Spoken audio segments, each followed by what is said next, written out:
Hello, everybody. The Melon Man here today.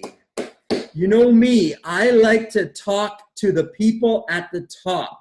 And that's what we've got here today. I've got Sage Roth with me. He prefers to go by his spiritual name, which I really love. I think I got to get myself a spiritual name. Is the Melon Man count as a spiritual name? I don't know. I'm not sure. I've been using that right now, but maybe I got to think about a spiritual name. I love that. Brother Sage is an author of multiple books. One of them is The Healing Water Within. So I think we're going to be talking a lot about that one today because that book has just been released. He's a webmaster from brothersage.com. He's got 40 years of wellness and healing practitioner experience. He's got an active offline and online business right now. He's located in Boulder, Colorado. He's a busy, sought-after therapist. So, you know, we're talking to a man with authority, experience, and an active client base, and he's actively healing people right now. So let's talk to him about numerous modalities that are beneficial for healing someone that wants to achieve their very best. And that's what we're about over here is reaching towards our very best. Brother Sage, please, how did you get into this? What started all of this for you, and where are you now? Thank you for having me on today, John. It's an honor to be on the show so we get on the right foot here. It seems to me my entire life has been guided, whether I was paying attention or not. And Spirit has tried every way possible to shake me loose of belief systems and dogma and rules so that I can be a free spirit and help everybody find their way. I do recall, and I get this, comes to me from time to time, where I remember being 1 year old up above the baby the baby bed called? I forget. Crib. The crib, I remember, and it comes to me whenever I need, is being held up by an angel and looking down at my body. Now that image is stuck with me. I have spirit guides that help me when I'm doing healing work. But all this started in about 1977 when a turn of events took place. And a buddy of mine, we were painting Willie Nelson's motel in Austin in 1977. And he decides to leave me without notice and join the Air Force. And an old girlfriend of mine says, join this raw food community called Green Life in Austin, Texas. Little did I know. 1977. 1977. So we're talking 30 years ago that you went raw food? Is that 40 years ago? That's 40 years ago. 2 years ago, 42 years ago, you went raw food. Yes. Wow. And little did I know, and I hope people watching will get this part, that all the tools you're using today for your awakening and your spiritual practices and your growth were given to you when you started your path. And they started downloading and making sense as you went further along, a year, 2, 3, 4, 5. Well, little did I know that raw foods was my path. Little did I know that in the first year I met gurus and teachers and mentors and healers, and they just kept showing up in the Course in Miracles and rebirthing and fasting and Tantra as fast as I could understand them. However, it took me 20 years to sort out all the programming from my family to get clear on the food, no food thing so that I can be as effective as I am today. Awesome. Awesome. Man. You've been on a path, a long journey. I've only been on the raw food path for just a little over a year, and I've been so inspired from what I've seen and what has happened in my life in the last year. And my mind's just been just blown open with new ideas and new modalities and new ways of healing. But one thing that was with me from before I got into raw food was the spirit. And I'm glad that you went straight at that one, because the spirit connection has been deep inside of me for since I was 27 when I had my real spiritual awakening. So that's like 19 years ago that I was spiritually awoken, but I was still stuck on a lot of bodybuilding stuff, a lot of science dogma, a lot of religion, and a lot of personal kind of demons, addictions, and personal turmoil, and physical pain, and disease that was inside of my body and life that I had to work my way through. So my spiritual journey, I was awoken, but it took a long time before it kind of brought me to the right food, unfortunately. So much stuff in my mind was blocking me from getting there. And for whatever reason, I had to go through some hardships with my business before I came to the light. Mm-hmm. The spirit's a huge one for me. Can you talk about spirit? Because I think it's a really touchy one, because some people are stuck in their religion and they're afraid to open their mind up to anything else, maybe if it seems different.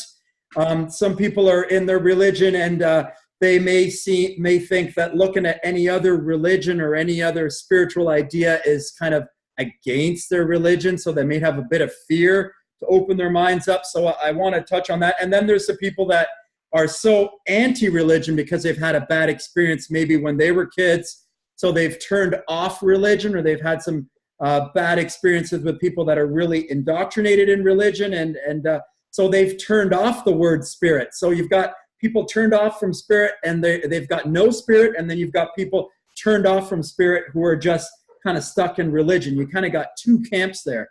Can you talk to any of those people here for a second, Sage, before we go any further? Yeah, take a breath. Simple, honest, and serving. What we're basically talking about is moving aside every concept and belief system that's polarizing us to find out what is the truth of our nature and of our being. We have to look at ourselves more than just what everybody told us we were, to find out that we are grand, magnificent, and sacred holy beings. All our ideas have been so twisted and so watered down, we've nearly forgotten our source. We've nearly forgotten why we're here. And you keep coming back to the universal teaching of love and oneness. Awesome. And when you're speaking from your heart and not your mind, it's what's known as a heart-centered consciousness. Awesome. It's a feeling world. If we're trying to make our way through life through our intellect, our ego, our personality, our characteristics, we're always going to have conflict with people. Awesome. It's awesome. Your reference point. So you talked about the breath. The breath is a part of this.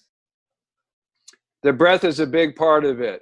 Of the 4 or 5 methods of spiritual purification, they include earth, air, fire, water, and spirit. The reason we talk about spiritual purification is because you cannot clear your mind using your mind. It's a trickster. It's a coyote. It will blah, blah, blah you into insanity. So that's why we use the breath, because the breath goes deep into the unconscious. It goes onto the cellular level, and it will clear things out that you cannot ever clear out. Awesome. And so after a good breath session, everything settles down. Have you done breath, conscious breathing? Yes, I've done many different types of breath work, and I do recommend breath work. I do demonstrate a pranic breathing, just a one nostril breathing that I teach to my clients right at the start, because I find that is just an easy way to introduce you to breath work that doesn't require any kind of meditation skill or any skill set of any kind. But it kind of introduces people to that idea of first thing in the morning, let's work on 12 breaths on one side, 12 breaths on the other side. Let's get ourselves centered first thing in the morning. I always try to encourage my clients to take time in the morning and take time in the evening to bring themselves to the energy of their goals, to start visualizing what it is that they want to create, and start kind of defining for themselves who they want to be, what they want to be. I think this is all a part of loving the self. I talk about loving the self, and I think that's an important part of healing. And I think a big part, what you just said about loving the self, is recognizing the power that is within the self. Mm-hmm. You know, you talked about we've been watered down spiritually from that, greatness that is within us, realizing that greatness, that loving energy that's within us, that peaceful energy that's within us, that infinite joy and that freedom and abundance that is within us. And there's an access point for all of us to reach inside of ourselves and reach to that. Whether we know Jesus, whether we know Allah, whether we know Buddha, it makes no difference. Whoever you know, you can reach inside of yourself and touch that infinite joy and spirit within you. And even if you don't know any of these men, you can always reach inside and grasp that spirit. And it starts with the breath and just taking the time, the conscious choice and decision to actively move inside of yourself and reach for that energy that's within you. Thank you. You nailed it. One more thing I would add to this idea, where the breath takes you is where meditation is designed to take you. And the best definition recently I've heard about meditation was from Matt Kahn, who's one of our upcoming spiritual teachers. You might have heard of him. But he says meditation, and I say the same thing after a good breathing session, is a conscious vacation from concern. When you can still your mind enough that you feel okay, you're right with yourself and your world, that's true inner peace. And it happens when we leave the constructs of the mind, getting out of the ego, we step into the spirit. And breath is the way because it's autonomic. It doesn't require thought. So if we focus on the breath, we can escape the thought. And that's the goal, to get out of the mind, out of the thoughts, the ideas that we've heard, the things that we believe. Because to get to a new place, we've got to start thinking and talking about different things. Exactly. Now, getting out of the mind also allows you to open up your ability to be compassionate and empathic, because ultimately you'll realize that everything that heals you, lifts you, and transforms you is healing, lifting, and transforming all beings. And everything that energy is within us, and we can reach it. That energy is within you at all times. And when we get to the book, you'll realize you've been floating in that energy for 9 months in your mom's belly. All right. So we're going somewhere here. I feel like we're going somewhere here. The book is called Healing Waters. Well, singular. The Healing Water from Within. This is the name of the book. That is the name of the book. Healing Water from Within. Okay. And I'm very excited because one of the people who endorsed this book was Cohen Vanderkroon, who wrote The Golden Fountain, the complete book on urine therapy in 1994. And it was his book that inspired me to drink my pee and get on the trail. Wow. And so he's one of the endorsers of this book, and I was real honored when he said yes. In 1994, you drank your pee and got on this trail. Yes, and I dribbled a little along the way. One thing you will love about my book, and you'll get into it as soon as we have that conversation. The whole idea is to make light of something that's been considered taboo, controversial, and disgusting. And people, they talk about it all the time, but they have to shift their thinking to understand that this is a gift from our body or from an innate intelligence that is nothing what we've been led to believe all these years. So we've got some total misconceptions about this.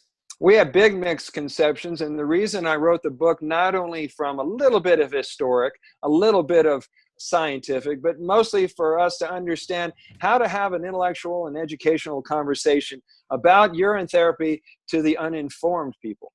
And people who are interested in sitting on the fence, but they have a block to it, and you help people to get through it because you realize their argument has no solidity to it. We found the guy. We got the guy here with us today. This is fantastic. Before we touch on that book, let me just talk a little bit between 1977 and 1994 when you actually drank your first cup of pee. Let's just talk about that raw foods experience for a little bit first. So you were doing raw food. I'm jumping here. You got into fruit? I got into fruit, but it took me 38, 39 years to get the importance of why fruit. And now I'm thriving on all fruit, and I discovered that it's not about the fruit. What is it about? What is it about? What is it about? It's about, see, one of the things that we're having to demystify is the food versus no food debate. If you'll notice, anybody on any food trip, any food path, whether it's vegetarian or vegan or meat eaters or raw foodists or fruitarians, it's about the obsession, neurosis, food rules, food dogma. What am I missing? What am I nutriently deficient in? And that's coming from a lack consciousness, and that's coming from a mindset that says we're broken, we need to be fixed. Well, when I woke up to the raw foods and then eventually woke up to the fruitarian path, I discovered that most of those rules had nothing to do with it. It had to do with what food do you resonate with? What food do you feel the best on? What's calling you? What's calling you? What's calling you? If you put a plate of food in front of a kid, he'll choose fruit every time. So the beauty thing about fruit is it's so simple and it satisfies you. And there's no real cleanup and you don't need a kitchen. I mean, it's the simplest quick. form of lifestyle. It's easy. It's gifted to us. It's gifted. And when you go shopping, you don't have to sort through bottles and cans and stuff with labels. You just go right to produce and go. You don't have to cook it. You don't have to just cut it open and eat it. It's so simple. And you said something there. We don't need to have a whole bunch of different kinds. Like this idea that we need to get this nutrient and that nutrient and this vitamin and that vitamin, and we need this and we need that. And we're going to be malnourished if we don't have this or if we don't have that. Right. And some of those rules that we're still stuck on is food related to a clock. It's 8 o'clock, you have breakfast. I was raised with 3 meals. And it's 12 o'clock, you have lunch. And then you have a snack. And then at 6 o'clock, you have dinner. And it was a neurotic time because I'm having dinner with my family and everybody went to work and school. And we're all here slamming down our emotions with food with the freaking news in the background. And so I was so glad to get out of my parents' house. Anyway, and this is now 2018. This is it. It's basically pattern and habit and behavior and what we were taught and what we thought was right and what we were told was right. Just like we were told we had to,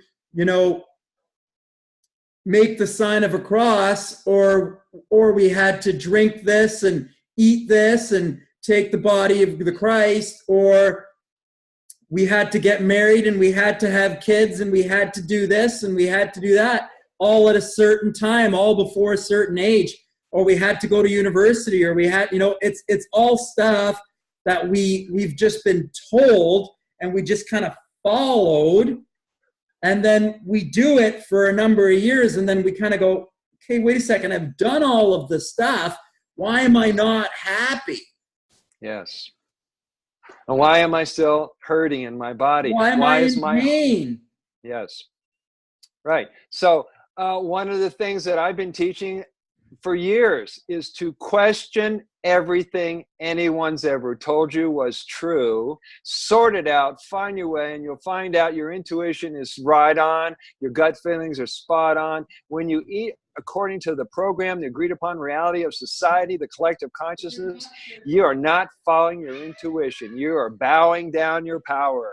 So it's nice to be free of that. Awesome.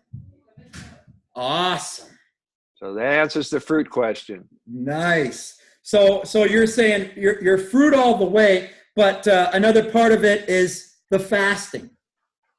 The fasting is designed to let you learn eventually. Now, there are several people that are fasting right now. They're either fasting on urine, they're fasting on water, they're dry fasting, they're fasting on green drinks. You're resting your elimination organs. You're resting your systems. You're letting the body do its work without obstructions, without stuck energy, and it can do a hell of a good job if we'll leave it alone. So healing happens within. Healing is happening 24/7. It's a matter of giving the right building blocks to your body so that it can absorb it, get new cells, move out the waste material, the metabolic waste. I mean, it's going on automatically, but we don't realize that because we're on automatic the way we live our lives. So if we could remove the obstructions, healing's just going to happen. And eliminating the digestive organs, giving them a break, giving them a breathing with emptiness, or with fruit, which is so easily digested, and just having one fruit at a time, so we're not having to create multiple different types of acid to try to digest multiple different foods that are inside of the belly. If we just go with a simple one fruit meal for a period of time, or just emptiness for days at a time, that allows the most of our digestive energy to be allowed to be freed up to do other things. And so this is the benefit of fasting. This is the benefiting of mono fruit. This is the benefit of the fruit diet. And you mentioned fasting. Fasting doesn't necessarily have to be completely dry, or it doesn't have to be just fruit fasting. You talked about water fast, juice fast, or now leading into this book and you know your real expertise, a urine fast. Yes. Are you asking a question about urine fasting? Let's talk about this, because you know every other healer that I'm talking to is talking about urine fasting, and I see a division. There's a little bit of a division in the in the community, because from what I see, the division is you got Dr. Sebi, who has a lot of followers, who is promoting urine therapy, and you got Dr. Morris, who has a tremendous amount of followers, who doesn't encourage urine therapy or sun gazing. So you know, why have you got? Please comment, sir. Why have you got two huge leaders in the healing community who have done incredible works for natural healing? And I have great respect for both men. Why have we got a division? Real simple. There was a book that came out in 1980. It was called "If You See the Buddha on the Road, Kill Him." The whole idea is to take our power back from these gurus. Realize these are human beings, and they may be stuck just like everybody else, and they don't have all the answers. You have to hear them out and find your way. Take the message from one, take the message that resonates with you, apply the message that resonates with you, follow your calling, follow your fruit, whatever you want to eat, follow it, and listen to what your body is telling you. If you need to go further, or if you need to change direction, or if you need to change food. Exactly. Now, I've got a housemate who doesn't eat until around 5 or 6 at night. I have met more people that eat one meal a day, no meal a day. They tell me, I don't feel like eating. It's not that they're leaning toward being a breatharian. They're just not getting the call that food is their source. So that's why I say food and no food, because when you're living off love, brother, you're not thinking about food. That's it. I call that the pranic lifestyle, living on chi, living on prana, living on love, energy, getting in harmony with your life. When you start getting into harmony with your life, you start loving your life and your world and your experiences and your relationships and your career and what you're doing, then you're going to get more energy from your goals and accomplishing things and what's going on inside your mind. You're not going to be consumed with food anymore, and what you're eating isn't the main thing that you're thinking about, and what you're weighing isn't what your number one focus is. And if you can get your mind off of your food and your weight, your food and your weight will actually fall into balance. Yeah, which it does all the time. So what we were responsible for is raising the quality of our thoughts all day long. You got to improve yourself. You got to clean your stuff up. There's a term that registers with me a lot. It's called reclaiming your biological terrain, getting your gut in order. And that's just not your physical body, but getting your emotional body vibrating and alive. And it seems that if you look at your gut, you might have to check in with your gut. When you're standing there talking to people, is your belly relaxed? or is it being held in because you're unconsciously defending yourself from some imaginary enemy? And you look at the people who are constipated, they're definitely protecting themselves. So you got to relax, got to learn to do that. Awesome. And then your bowels will relax and everything else will work better. Awesome. Awesome. Okay. So the reason why we've got this division in the community around urine therapy is because we've got two doctors, that one that's for it, one that's against it. And the reason why they are is because they've got their own blocks and they're just human, and no human is perfect. And we've all got our own stumbling blocks. And just because one doctor says something or another doctor says something, or your own doctor says something, doesn't necessarily mean that it's the law. And you've got to decide your own personal law for yourself. You've got to go in and run that message through your own internal source to decide whether or not that's right for you or not. And now, if you decide that you're open and looking for some alternative healing, here's a really great potential alternative: urine therapy. Yeah, the reason urine therapy is so important, and I would like to call it either Orin therapy, which I talk about in the book a lot, or Shivambu. Now, Shivambu is the word that has been brought to us from over 5,000 years from the holy scriptures of the yogis called the Damar Tantra. You can look it up. It's got verse after verse, what to do on a 9-year course heading for physical immortality. And it's there in the book. Now, what book is this?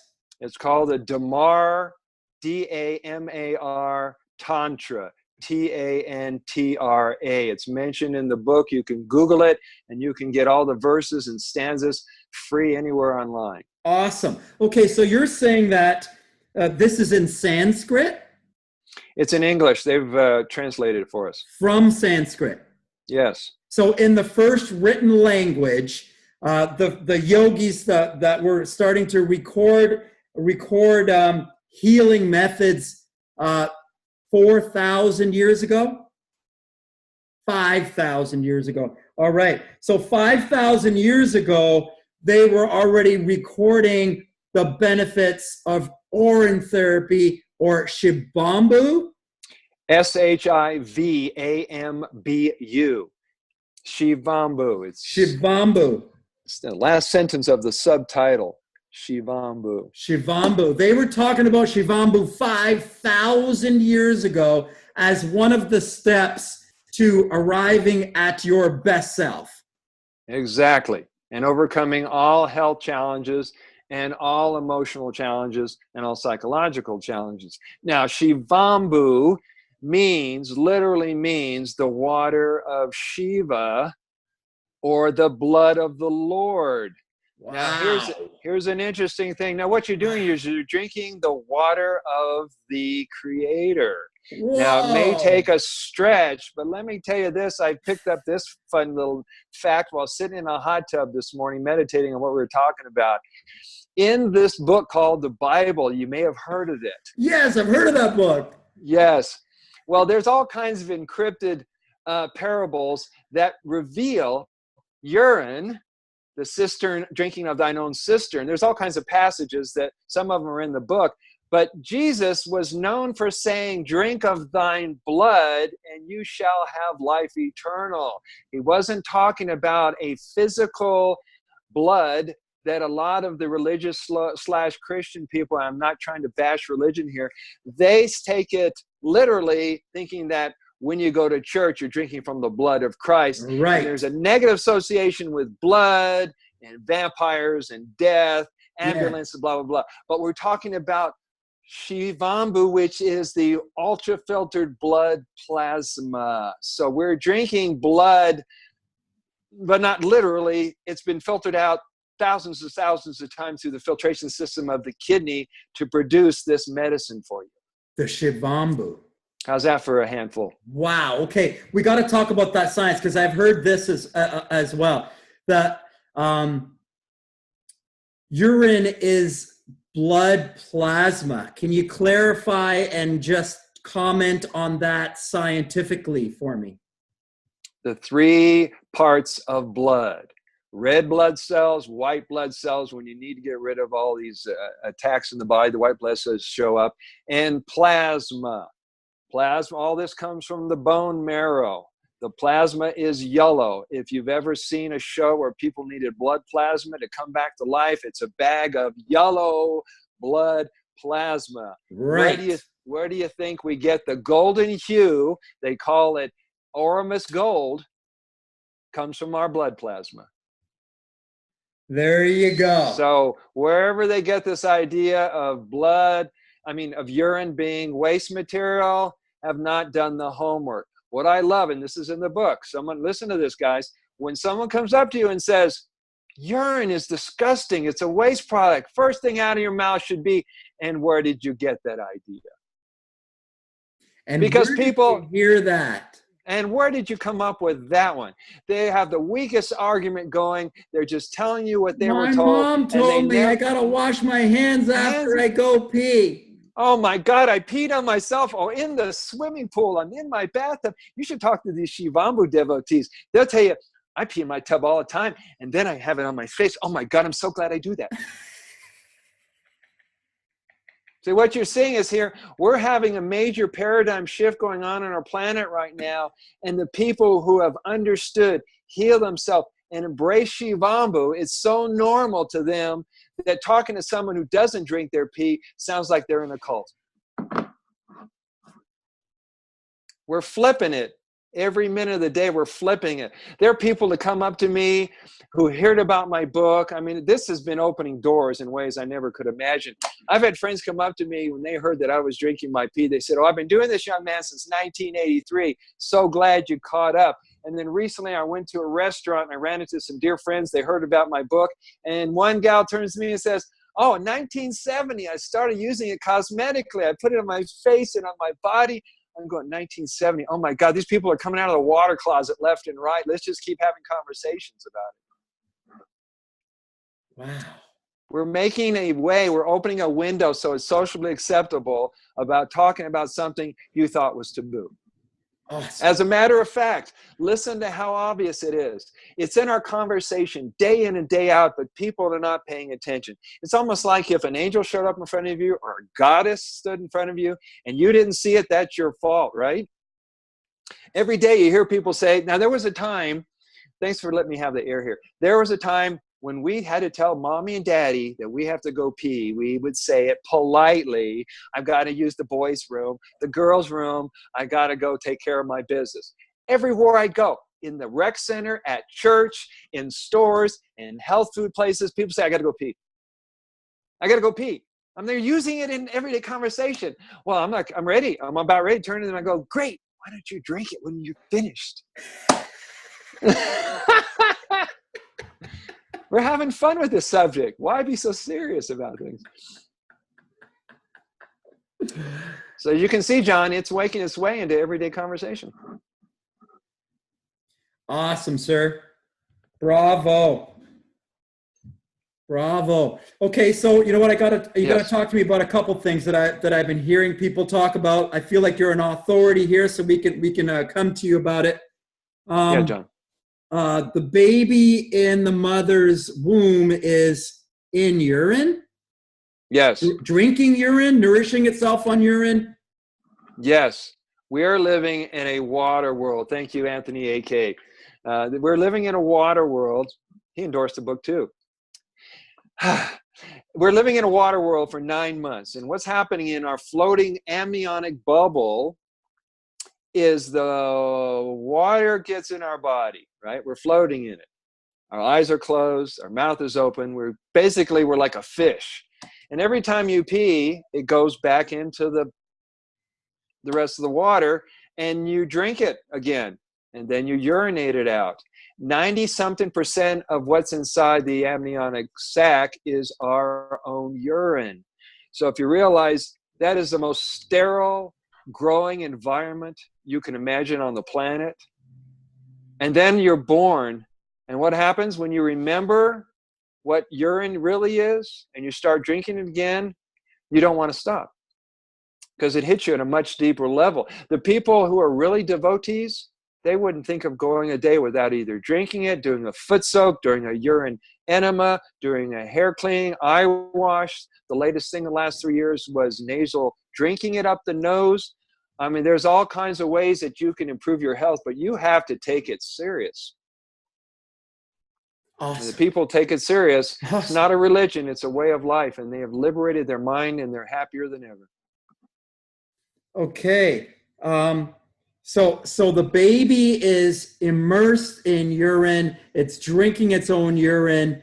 And when we come out, we're told urine is bad. We get these thoughts in the head. We're told a lot of things when we come out that put wrong things in our head and send us down the unhealthy path.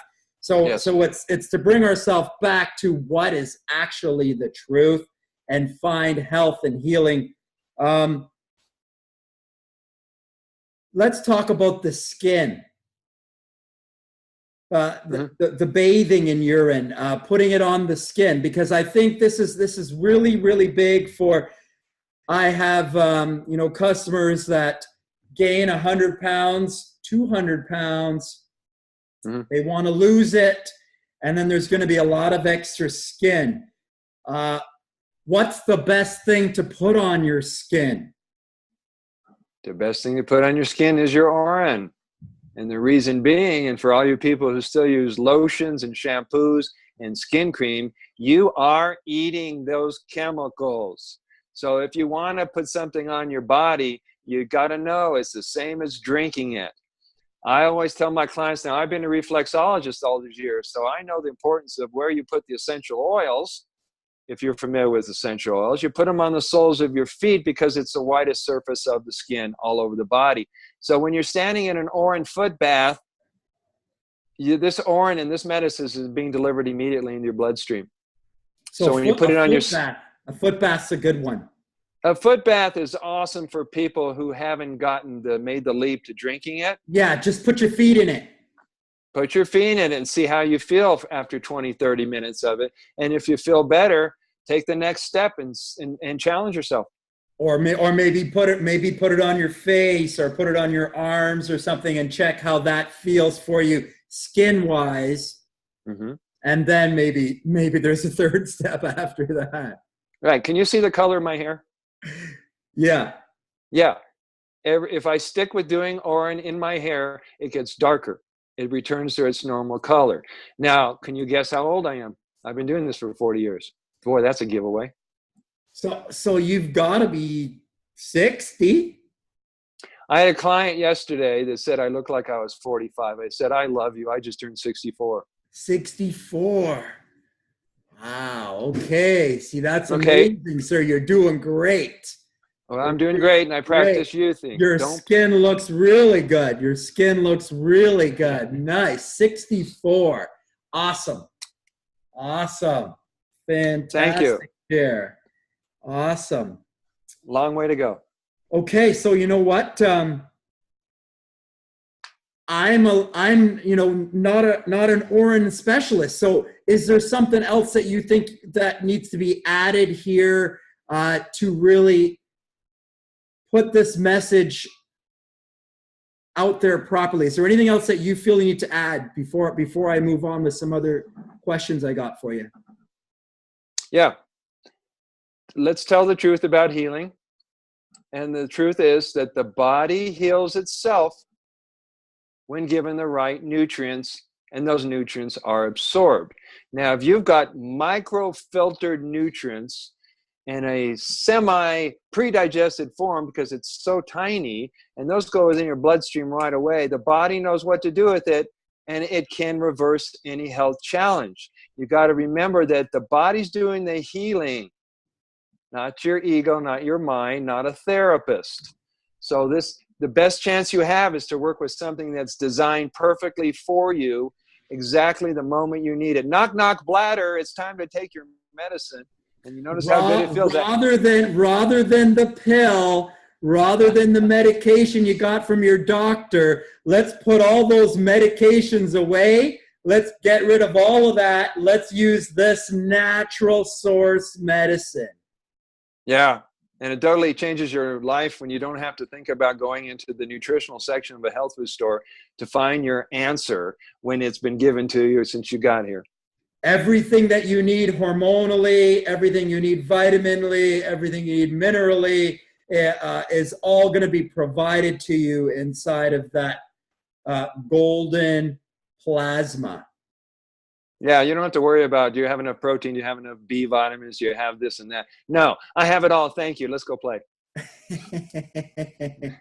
You have that vitamin drink first thing in the morning and you're set.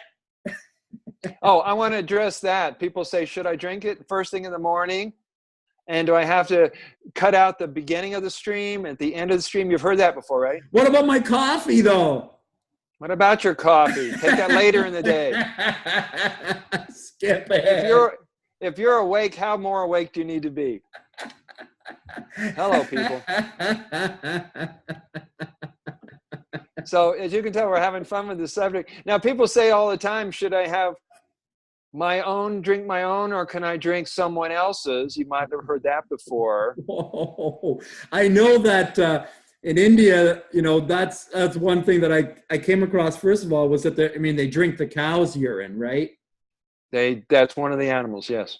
Right. So that's kind of where I kind of started going like, what's this? I read about it in some Buddhist texts talking about some of the monks drinking cow urine, and there was some little bits that I found about drinking their own urine, and I was like, what's all this about? And that's what kind of woke my mind up to the idea, like, first off, but I didn't know the details that you've got, so please expand. Drinking somebody else's urine, drinking an animal's urine. Okay,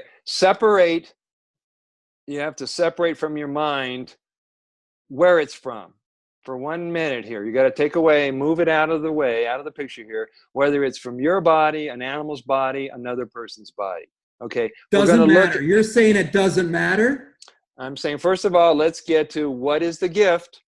What is the beautiful miracle, this youth juice we call the nectar of immortality, called Shivambu? And you get to the point where you have to look at, the guys say you got to leave out the beginning of the stream, the end of the stream. Okay, a lot of these ideas came back from thousands of years of traditional ways of thinking, right? And I'm going to get right back to this. And then people say, well, if you're a guy, you should drink gender-specific urine because of the hormones and the testosterone and everything that's in male urine. And the women, the same thing. However, if you're in a 911, I am sick, I better be taken to the hospital, 911 situation, urine is urine, my friend. I'll take it any way I can get it. If you cannot urinate, but you got someone who can provide it for you, you're not going to sit on formality and push it aside. You go, no, get it on my body now. It's all reference point. It's all a concept. So you're saying, like, if you need to go to the hospital for something desperately, you drink some urine. Just get it into your body. It's healing. It's the healing nutrient gift that's provided for us in the instant whenever we're in need. Yeah. Or even for daily maintenance. Amazing. If you're really into it, the day doesn't go by. You don't want to be near it. Amazing. Wow. What a message. Okay. Something more to add, sir? Lighten up. Lighten up? Why do you think I wrote a book with humor in it? Because people on the spiritual path are so darn serious, they're missing out on the joy of life. So I'm always trying to crack people up, get them off their story, get them off their seriousness. Come on, let's have some fun. Okay, so you know what? I heard another word come up that I've been kind of really exploring a lot lately, and finding tremendous healing benefit to and from. So I wonder if you can add to it. You said Tantra. Yeah. Sexual energy, harnessing sexual energy, using sexual energy. Is it a part of something that you share or talk about or have experience with, or? Yeah, I've been practicing Tantra for about a decade now, and I found it's more of a way to unite with a partner. You're uniting them and sharing your sexual energy, but you're not necessarily having intercourse. It's just a matter of being able to lovingly share your juice and your turn on with someone and feel connected without any kind of outcome. I mean, you're not trying for orgasm. You're not trying to reach a goal. You're just enjoying every moment, and it brings you into the moment. And Tantra is a Arousal, way. just getting into the arousal. And you know, from what I've seen and heard and read, that the arousal is paramount for resetting our DNA, for resetting our genetic code, for re-stimulating our energies. And I find that there's a real big link to actually connecting with that energy, holding it within, and actually trying to pull that energy up in meditation. So trying to draw that energy up into my life. Yeah. And it just like your breath, intersects every area of your life. Intersects every area of your life. Helpful for healing, helpful energy for healing. Yeah. Awesome. The things that are going to make you present are going to make you more aware so that you can be there for your friends and loved ones. Awesome. Okay. So Sage, I've been totally entertained by this. I think you've shared some like awesome information today, and I think it came from a real credible source. I really appreciate that. I want to make sure that you hold up your books, maybe the one that you got right now, that's just released right now, and you know, even your other book. You're a multiple author. There's another book. Awesome, Brother Sage, right? It's backwards. I want you to make sure that you give me all of your contacts, your website. I want to get all of those links. I want to put all links associated with you and your books and your content along with this video, that I'm going to put it out to all of my customers, all of my clients, in case they want to start talking to you a little bit more about healing. I would really appreciate that. I want all of my customers to reach out to my healing community and realize that I've got tons of friends that are involved in this, and they're all kind of saying a lot of the same things. So you know what? Find someone that resonates with you. If I don't, you know, if what I'm saying isn't, if I'm not the right person to bring you the message, then find an awesome person like this to follow. Yeah, shop around. There's a whole buffet. You know, there's a whole buffet out there. If it doesn't sound right coming from me, if it doesn't feel right coming from me, then please follow somebody that it does sound right from you. And then the healing comes from within, and it's a natural thing that happens. And everything can be healed, everything, as long as we're able to change our minds. Right. And the only thing you can heal, listen to this, guys, the only thing you cannot heal or you cannot change is what you say you cannot heal. So pay close attention to your innermost thoughts, and you can transform everything. Wow. I love it. Life is simple. Let's not complicate it. Thank you, Brother Sage, for an awesome conversation. I'm gonna cut us off there and call it a great day. Thanks.